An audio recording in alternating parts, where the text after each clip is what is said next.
ദൈവനാമത്തിന് മഹത്വമുണ്ടാകട്ടെ. ഇന്നത്തെ പ്രഭാതത്തിലെ ചിന്തയ്ക്കായി ലഭിച്ചിരിക്കുന്ന വേദഭാഗം സദൃശവാക്യങ്ങൾ 29 അധ്യായം 18 വാക്യം. വെളിപ്പാടില്ലാത്തടത്ത് ജനം മര്യാദ വിട്ട് നടക്കുന്നു, ന്യായപ്രമാണം കാത്തുകൊള്ളുന്നവനോ ഭാഗ്യവാൻ.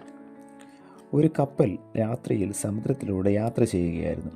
യാത്രയ്ക്കിടയിൽ കപ്പലിന് നേരെ എതിർവശത്തു നിന്നും വെളിച്ചമടിക്കാൻ തുടങ്ങി.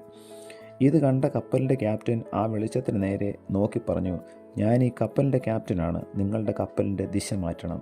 ഇത് കേട്ടതും എതിർവശത്ത് നിന്ന് ഒരു ശബ്ദം മുഴങ്ങി, ഞാനൊരു മുക്കുവനാണ്, നിങ്ങളുടെ കപ്പലിൻ്റെ ദിശ അടിയന്തരമായി മാറ്റണം.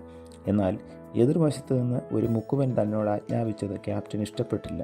വെറും ഒരു മുക്കുവൻ പറയുന്നത് താൻ എന്തിനു കേൾക്കണമെന്നായിരുന്നു ക്യാപ്റ്റൻ്റെ നിലപാട്. ഞാൻ ദിശ മാറ്റാൻ ഒരുക്കമല്ല, താങ്കളുടെ കപ്പലിൻ്റെ ദിശ മാറ്റുക, കുറച്ച് അഹങ്കാരത്തോടുകൂടെ ക്യാപ്റ്റൻ പറഞ്ഞു. ഇതിനു മുക്കുവൻ മറുപടി നൽകിയത്, താങ്കൾ കാണുന്ന വെളിച്ചം ലൈറ്റ് ഹൗസിൽ നിന്നുള്ളതാണ്, അല്ലാതെ കപ്പലിൻ്റെ അല്ല. ഞാൻ ഈ ലൈറ്റ് ഹൗസിൽ ഇരിക്കുകയാണ്. ദിശ മാറ്റിയില്ലെങ്കിൽ കപ്പൽ ലൈറ്റ് ഹൗസിൽ ഇടിക്കും എന്നതായിരുന്നു. മനുഷ്യജീവിതത്തിൽ കാഴ്ചപ്പാടുകൾക്ക് വളരെ പ്രാധാന്യമുണ്ട്. നമ്മൾ എങ്ങനെ ഓരോ സാഹചര്യത്തെയും നോക്കിക്കാണുന്നു എന്നത് പ്രതിസന്ധികൾ സൃഷ്ടിക്കപ്പെടാനും മറികടക്കാനുമുള്ള സാധ്യതകളായി മാറും. വ്യക്തമായ കാഴ്ചപ്പാടുകളില്ലാത്ത യാത്ര ഒരിക്കലും ലക്ഷ്യത്തിൽ എത്തിച്ചേരില്ല. ഇത്തരം സാഹചര്യങ്ങളിൽ മറ്റുള്ളവരെ ശ്രവിച്ചും കാഴ്ചപ്പാടുകൾ പുതുക്കിയും വേണം യാത്ര തുടരാൻ.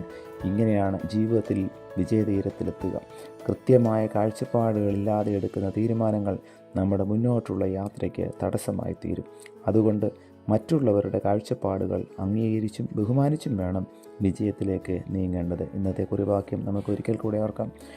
വെളിപ്പാട് ഇല്ലാത്തടത്ത് ജനം മര്യാദ വിട്ട് നടക്കുന്നു, ന്യായപ്രമാണം കാത്തുകൊള്ളുന്നവനോ ഭാഗ്യവാൻ. പ്രാർത്ഥിക്കാം. പ്രിയ കർത്താവേ, ജീവിതത്തിൽ വ്യക്തമായ കാഴ്ചപ്പാടുകൾ മൂലം മുന്നോട്ട് പോകുവാൻ തക്കവണ്ണം ഞങ്ങളെ അവിടുത്തെ സഹായിക്കണം. മറ്റുള്ളവരുടെ നിലപാടുകൾ അത് എപ്രകാരം ന്യായമാണെന്ന് ചിന്തിച്ച് ഞങ്ങളുടെ ജീവിതത്തിൽ അത് എപ്രകാരം വിജയത്തിലേക്ക് ഞങ്ങളെ എത്തിക്കും എന്ന് തീരുമാനിച്ചുകൊണ്ട് മുൻപോട്ട് പോകുവാൻ തക്കവണ്ണം ഞങ്ങളെ അവിടുന്ന് സഹായിക്കണമേ.